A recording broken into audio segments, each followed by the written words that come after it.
Hello, Unbreakable Mompreneurs. My name is Teresa Walker, and I am your host. And today I'm here with Teresa Wagonseller. And she is a CPA and she is a fractional CFO, and she has a lot of information. And so if you are thinking, I need help with managing my finances and my business, then Teresa is the woman that you want to listen to. So without further ado, why don't you introduce yourself to us, Teresa? Of course, sure. Well, thank you for having me on your show. I've very much been looking forward to this. I have two daughters that are, excuse me, in their 30s, and one of them just had a baby, so new mom. So I'm very excited. Hopefully, I can share some valuable or meaningful things to young moms or moms with kids. Just from the perspective of I've kind of been there, done that.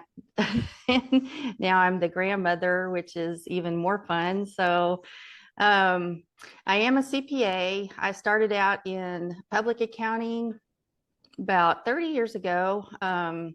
Did tax work. I was a tax manager, specializing in corporate partnership taxation for over 300 clients, and did that for about 9 or 10 years. And then I decided one day I can't see myself doing tax work the rest of my life. So I sold my practice and went into the industry, and I spent the next 20 25 years climbing the corporate ladder, which I loved the journey. That was exciting, and working in various different industries for different types of businesses, anything from manufacturing, wholesale, retail, service. The last few companies I've worked for are fintech, SaaS companies in the Houston, Austin area. So I have a lot of, and marketing and advertising. I worked for a marketing and advertising agency for 8 or 9 years, which that was fun. That was my first intro into the corporate world after leaving tax work. So it was a complete whole different environment, like a complete 360. um, so I think, and then after about, I guess a little over a year ago, I decided that I was tired of the corporate world and I wanted to make another change. So I went off and started my own practice, and I am a fractional CFO. I work for small business owners.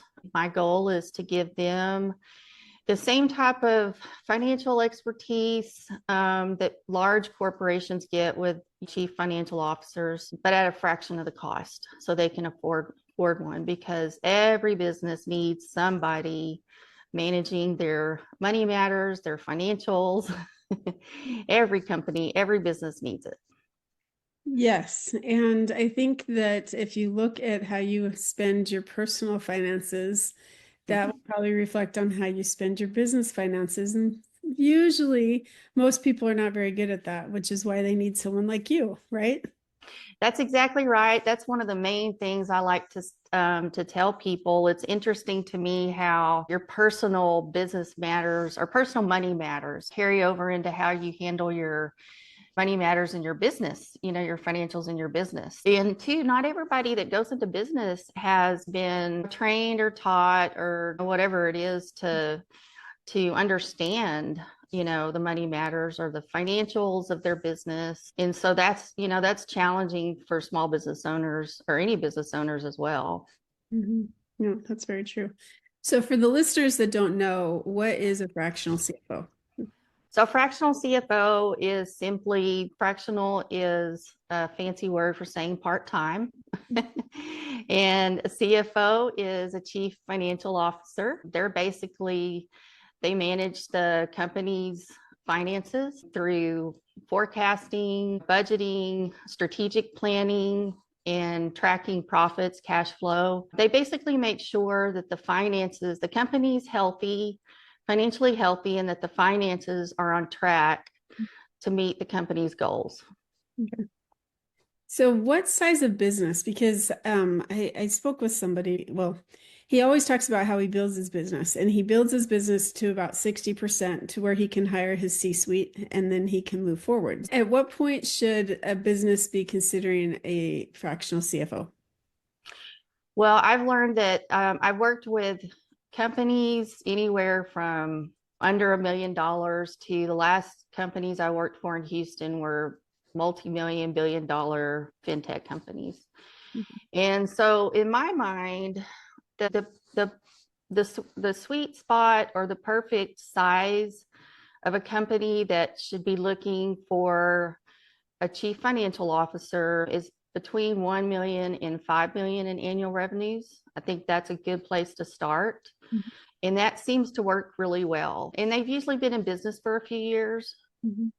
to the point where they know they need help. And that's a good place to start. I think once you get past 5 million or upwards towards 10 million, that's where the C-suite, I think, comes in to play most efficiently and most effectively, because at that point, you might have a chief financial officer that's putting together a strategic plan for you financially on how to reach your goals and how to, grow your business. But because it's still a single owner, they're having trouble or struggling with executing that plan.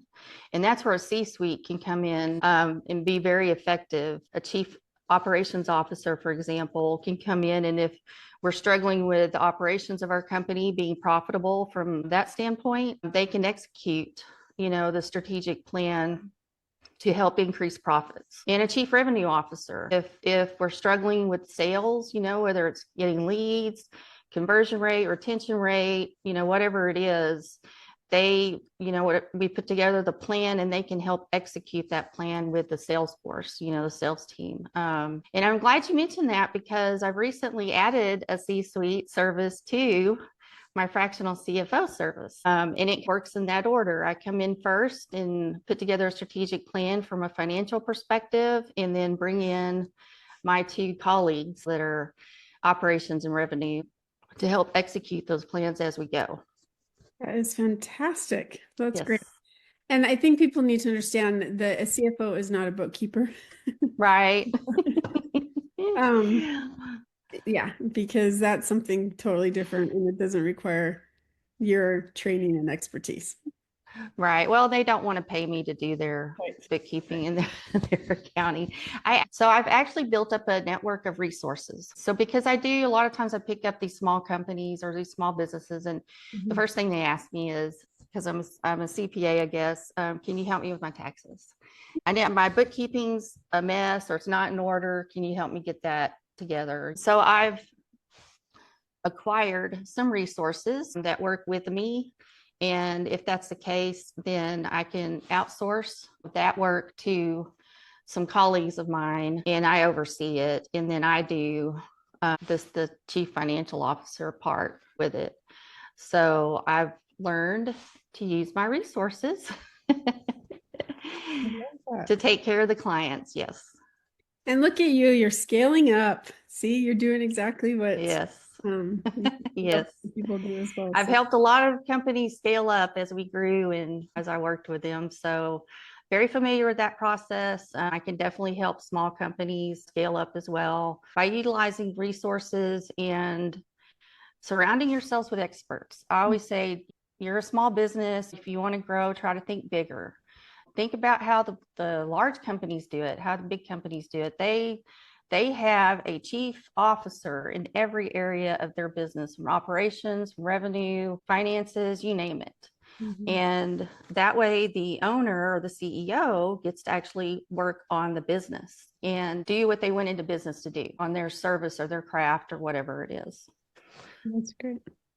Well, let's switch gears. Okay. Let me ask, is there anything else you'd like to talk about professionally?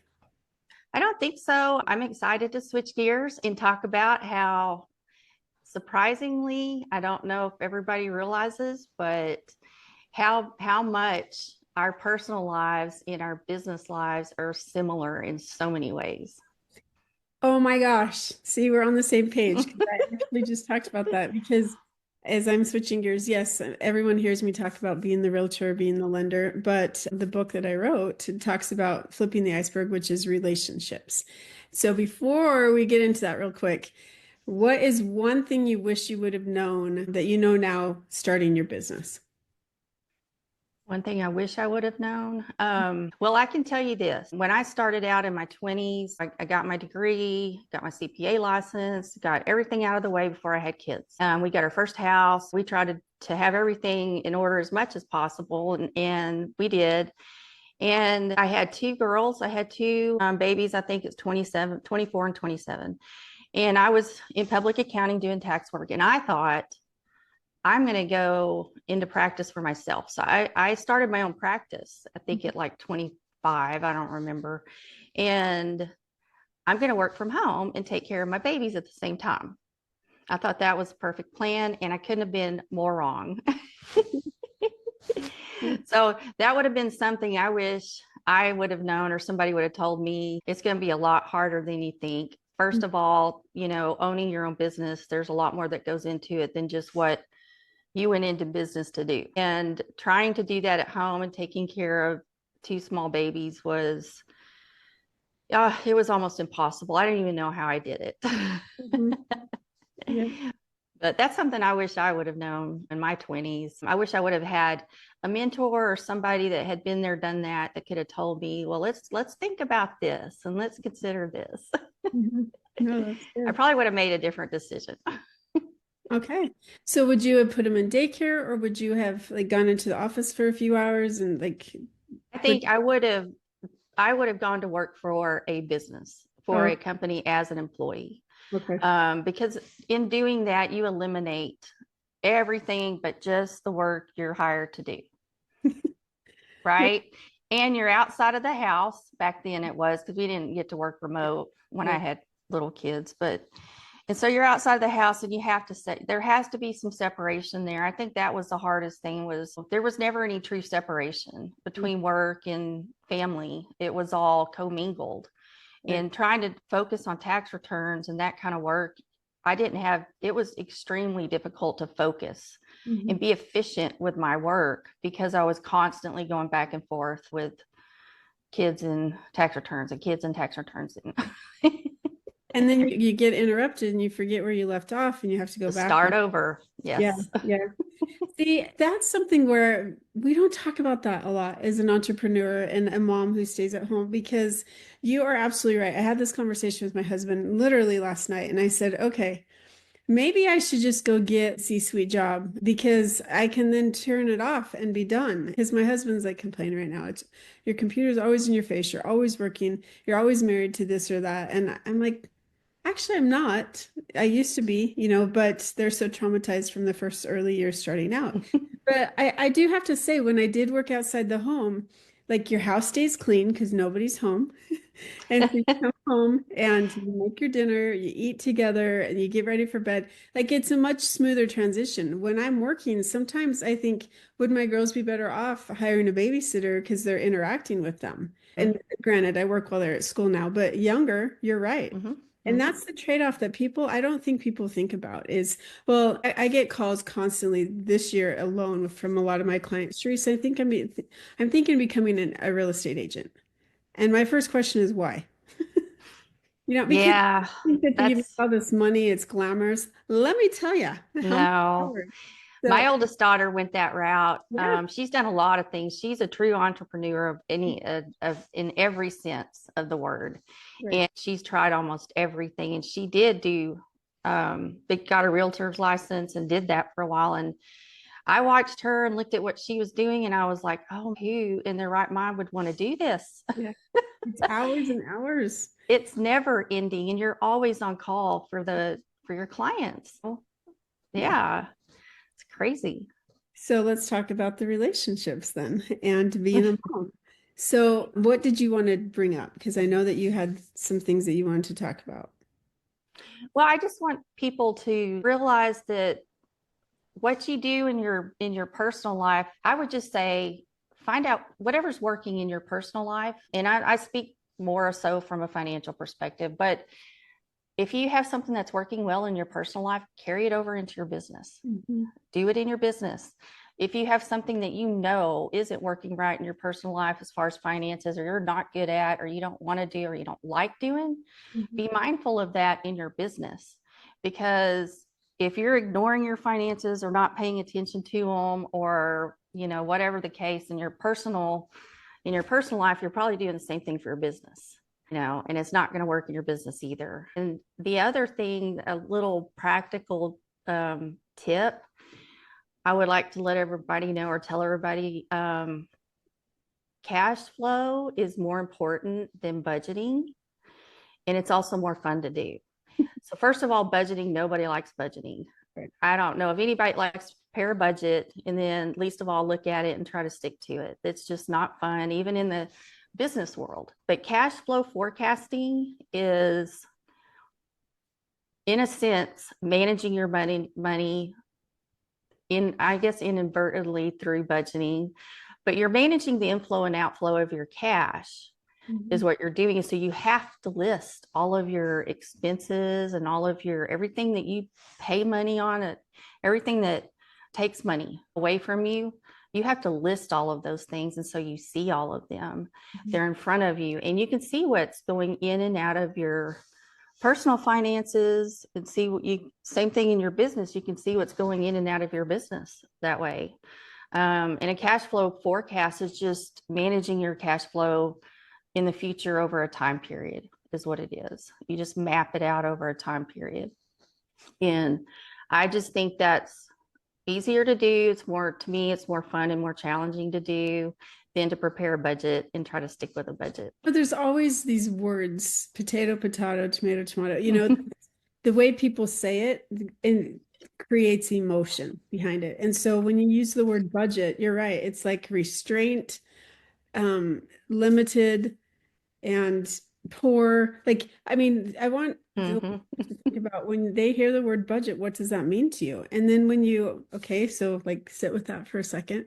And now when you hear the word cash flow, what does that mean to you? And like, I get excited because I start thinking it's an infusion of money I get to go spend. I'm kidding, but you shouldn't do that. But when it comes to expenses and stuff, like when you're budgeting all these expenses, but with cash flow, it's like, okay, just making sure I have more coming in than going out, right? Yes, exactly. And that's exactly what you want to see. And the good thing about doing a cash flow forecast is you're tracking what's coming in and what's going out, right? And this applies in personal finances and business finances. And you get to see, okay, I have so much revenue or income coming in. This is what I have to play with. And then you list everything that you're going to be paying out. And this is where all the money is going. So at that point, it's real easy to see, what do I want to spend money on and what do I not? And how much do I have left over at the end of the day, at the end of the week, at the end of the month? Where am I going to be? So it's a little more, it's like, I don't know if fun's it's fun for me. It may not be fun for everybody, but I love doing cash flow forecast. That's cool. And that's why you're a fractional CFO. That's exactly right. My sister's a nurse and she's like, I don't know how you do that all day, every day. I could never do that. And I'm like, well, I've heard some of the things you do at work and there's no way I could do that. So and that's why we have so many different people on this planet to do all the different jobs that people enjoy or don't. That's exactly right. And you're usually good at what you enjoy doing, right? Everybody is. Yeah, it is. That's where we have our talents. So how about we switch to being a mom? Okay. You mentioned when you first talked about it that it was tough starting out when you decided to open up your own business and you went to work. So how is it now? And I think you're like full circle because now you're the grandma with two wonderful, cute grandchildren. And so when you think about entrepreneurship, does it make it easier to be a mom and a business person now, or is it not? I think it's definitely changed a lot from when I was younger and I had kids. And now I'm watching my kids with their kids. My youngest one just had her first baby, 6 months old, and she works from home. She's an accountant as well. And she works from home, and her husband, she's the money maker in the marriage. And so they decided that he was going to stay home and be a stay-at-home dad pretty much, and help facilitate her with the baby so she can work. And it works out. He's got the right personality for it, and he's good at it, and he enjoys it. And I look at them and that works for them. And I look at the difference in the times today versus when I was younger. Like that type of scenario, I don't even think was ever even spoken about when my kids were younger. Mhm. And I mean, the traditional roles have changed, right? Like, or they've gone away. Like, it's not like it used to be, which is in the work environment is much more family friendly, I Mhm. think, today than it was like when I had my babies. I remember when I had my kids, I think I went back to work when they were 3 or 4 weeks old, Mhm. which was and I look at my daughter and I was like, I don't know how she would have been able to do that. And then I'm like, well, I did it. How did I do that? Yeah.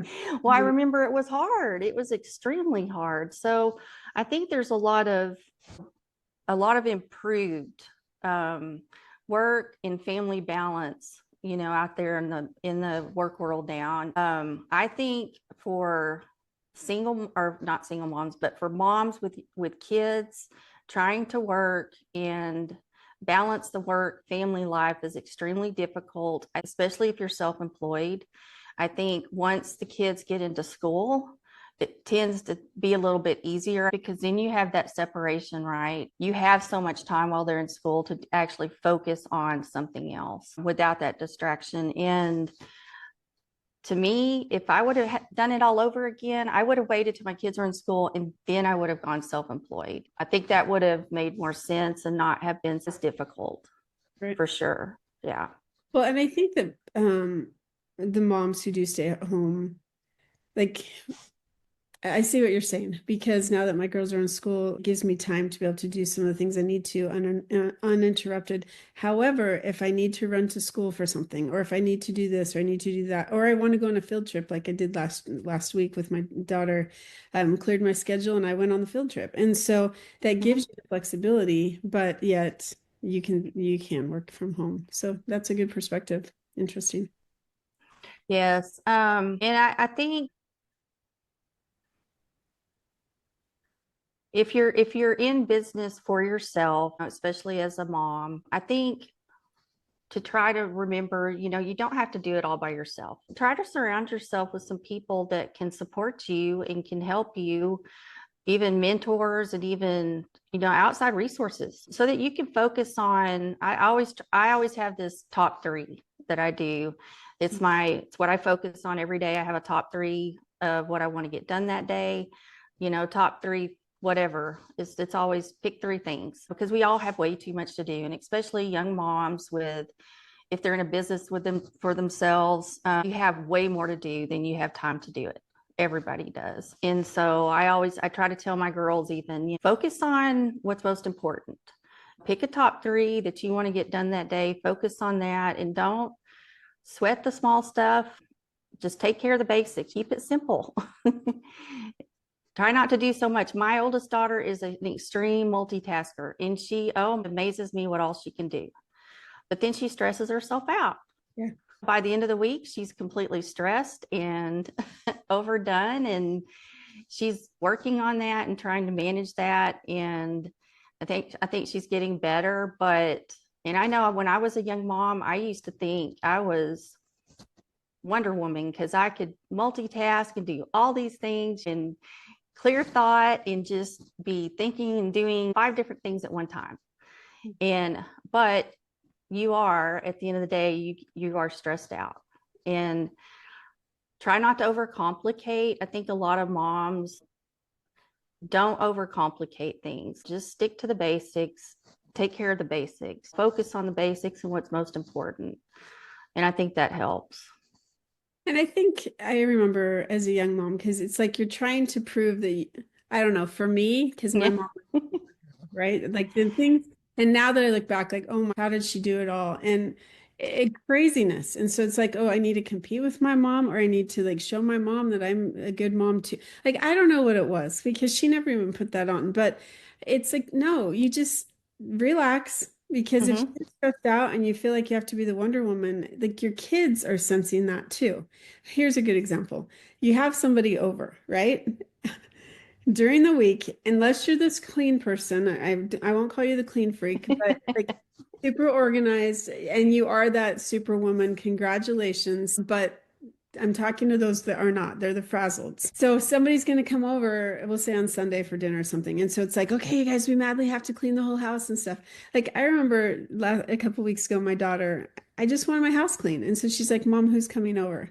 I'm like, nobody is. I just want my house clean. And so it's like you need to do things for yourself. My sister-in-law, she actually made the comment to somebody because they apologized for, oh, I'm sorry, my house is dirty and I didn't have time to clean it or something. She goes, if it's good enough for your kids, then it's good enough for me. If you're cleaning it for me, then I'm offended because that means I'm more important to you than than your kids are, and that's not okay. And I've Hmm. never heard of that before, but I'm like, That's true, you know? That's a good mindset for sure. A Yeah. good, yes. And I also want to mention too, the scenario that we were just talking about and describing about being a mom, multitasking and having all these things to do. It's no different than sole proprietor in their own business, right? It's the exact same thing. You're wearing all these hats and doing everything for your business Mhm. and all this multitasking, and it's stressful. It's overwhelming. It's no different than being a mom and trying to take care of everything. It's the exact same thing. And I try to tell my clients, look, you don't have to do it all. Try to think bigger. Like I said, like the big corporations, how do they get it all done? They have different people, they have experts in different areas taking care of the things that you can't get to, don't like to do, don't want to do. And they outsource. They outsource a lot as well. So try to use your resources. Surround yourself with people that can help you, support you. I didn't have a mom to even compare myself to or to even tell me or give me guidance or direction. And I think that's one reason why I'm such an advocate of that, because I've learned through work and through my own personal life how valuable that is. And I'm trying to be that kind of a mentor and guidance, to my kids as the mom and the grandmother that I never had. I love that. One thing that I have not ever spoken about is co-op. I don't know if people are familiar, but if you're building a community because you didn't have or you don't have family around, in my neighborhood, this is something that was really, really good, is that they had a co-op where at the beginning of the year you start out with Monopoly money, but it's $100, right? We'll give you an example. And so you earn money, like you're charged, I think it's $1 per kid an hour. And so you sign up for times where the whole neighborhood comes over to your house to play. And then you can actually, when you need to go run an errand, you can drop them off. So there's a co-op for specific, we'll say 8 to 12, and then 12 to 4, Monday through Friday. And so if you have to go run errands, you can drop your kids. It's just open. You drop your kids off at that person's house and you have to pay them. So if you run out of money, then that means you have to babysit or watch these kids a whole bunch of times so that you can earn some money to be able to do it again. But I will tell you, because I was a single mom for a while, that got me through a few times in some pretty bad spots. And my kids got to go play with different friends. So they're learning skills. Mhm. And then you're learning, then you get to know the neighborhood kids as well. So if anybody's thinking, I don't have anybody, I don't know how to do that, consider this co-op. Like start one in your neighborhood. Mm-hmm. That's excellent advice. I mean, I didn't have that when my kids were young. And yes, I was a single mom as well. I think from the time they were 5 and 3.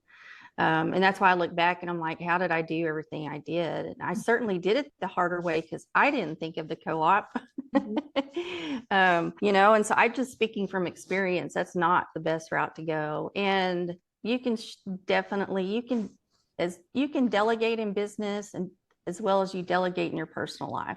Mhm. Find the people that you trust, the experts that you trust, and use those experts, use those resources to help you so that you're not doing it all by yourself.